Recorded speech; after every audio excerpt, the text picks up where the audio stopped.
And they wonder why nobody watches their movies. Let's talk about it.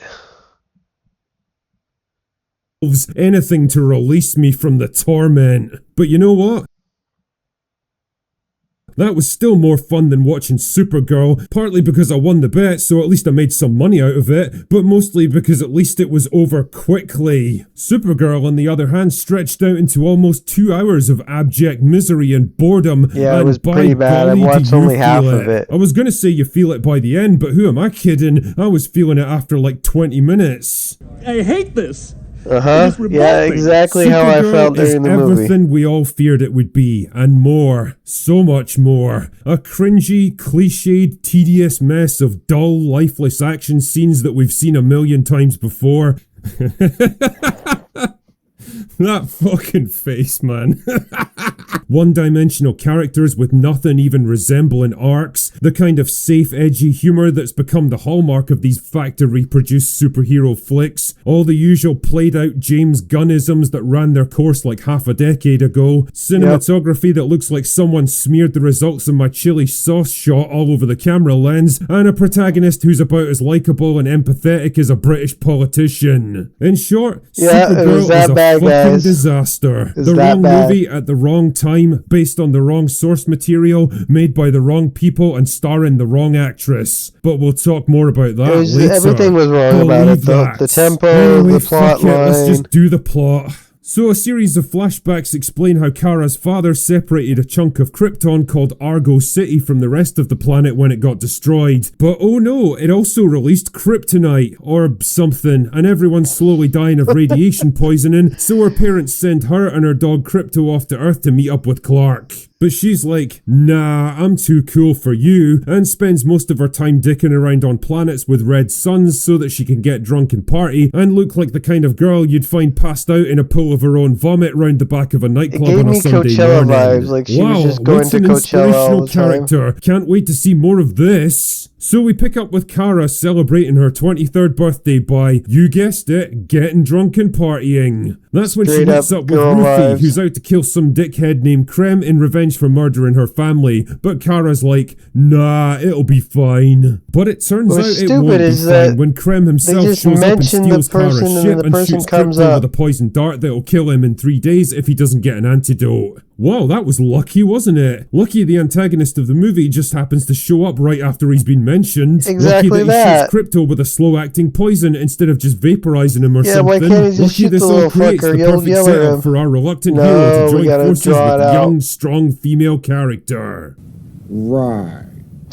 Anyway, so off they go to track down Krem and his gang of Mad Max rejects, and then Lobo shows up for like 5 minutes to give Jason Momoa something to do. Then they accidentally get an innocent family killed, and Kara gets sick from the green sun on this planet, but then she gets better, and there's a big fight where she stops Ruthie from killing Krem because revenge is bad or something, but then she kills him anyway because she's not your typical superhero, and then she saves Krypto and goes back to Earth because she's decided it's finally worth her attention. And that's it. That's the plot for Supergirl. It's all bullshit. There's no bullshit, I'd be man. lying if I said I went into this movie. It's terrible how they portrayed Supergirl in this. They could have done such a better job with it, with the character design.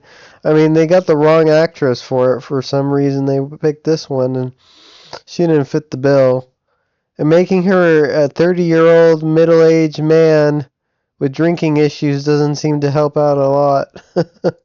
Expecting great things from it, but I've got to admit, I was surprised. And the thing that surprised me most was how fucking shit the writing was. I mean, the dialogue is exactly what you'd expect from something like this. The usual mix of trite one-liners, desperate attempts at edginess, the kind of cringe meta-humor that can only come from millennial Hollywood writers, and of course those wacky Marvel quips. That's all par for the course in 2026, but it's the story that really lets this movie down. The plot is nothing but a series of and then coincidences, all strung together with the most flimsy justifications. The characters themselves are just along for the ride. Major events take place and people show up for no other reason than to make the rest of the plot happen. Kara gets sick and weak when she's exposed to a green sun in the second act low point, but then she just gets better when a yellow sun helpfully comes out. There's no particular trial she has to go through, no lessons learned, no difficult choices to make. The plot says that it's time for the big final battle, so it happens. Lobo shows up out of nowhere for like 5 minutes because he looks cool and the script needed some fan service and everyone likes Jason Momoa. And he does exactly what he always does. Plays Jason Momoa. Yeah, honestly though, you could cut him right out of this movie and everything would play out exactly the same. In fact, I'm pretty convinced that the bulk of his scenes were added in post-production. Krem is just a generic bad guy who does bad stuff because, fuck it, who even cares? He's just there to give the rest of the characters something to do. There's no real substance to him, no big overarching plan or hidden justification for what he's doing. He's just a space pirate crossed with Mad Max. His death means nothing because his life meant nothing either. Jesus, who wrote this shit? Oh yeah, Anna Nogueira, a former TV actress whose writing credits amount to... You know, when they talk about Goy Slop, this is the only thing I could find about her was We Win, a micro-budget short film from 8 years ago about a couple's relationship that unravels during a game of Mafia. Son of a bitch!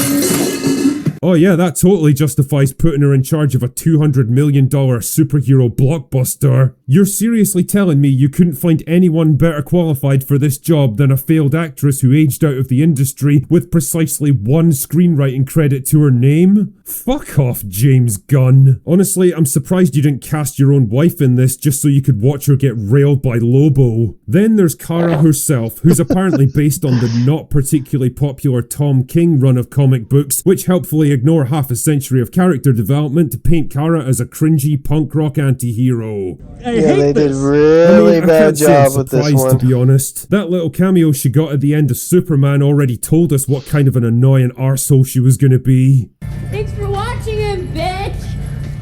I hate so much about the things that you choose to be. Not since the Marvels have I liked the main character less than this one. There's this weird feeling of mild desperation throughout the whole movie where they're trying so hard not to make her a Mary Sue that she just comes across as an annoying bitch who doesn't care about anything or anyone but herself. You know, the kind of girl who flips the bird with a mildly pissed off expression in every single picture she ever takes because she really needs you to know how much cooler she is than you? Well, that's basically Kara in this movie. It's horseshoe theory projected onto characterization, where going far enough away from something ends up looping you right back to where you started.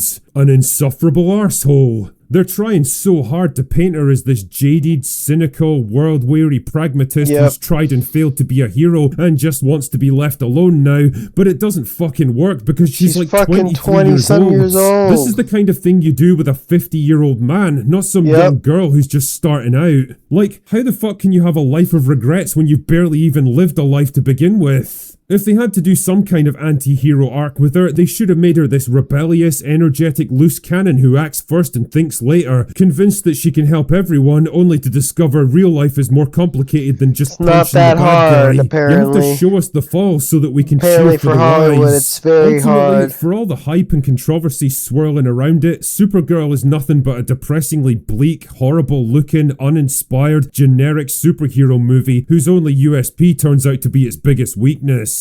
Yes, young women really can be messy, self-absorbed failures, but here's the thing this movie doesn't really get. They probably shouldn't. It's a movie that no one seemed particularly excited for, pushing a character no one cares about in a cinematic universe that's barely started but already seems to be in its death throes. And well, Supergirl is nothing but another nail in the coffin. Anyway, that's all I've got for today. Go away now. And I was surprised that, I wasn't surprised actually. Because that's exactly how I felt during the movie. It was very underwhelming. Very underwhelming. Could have done a lot better with it. I mean, they had the budget for it. I don't know why they couldn't have made it a little bit more interesting instead of making it a generic. But that's what the Goy Slop they give you nowadays. All this crap that they're just trying to feed you. It didn't even catch my mind. I don't even know if there was any advertisements for it. Probably not, considering how bad it was. But that's it. Go away.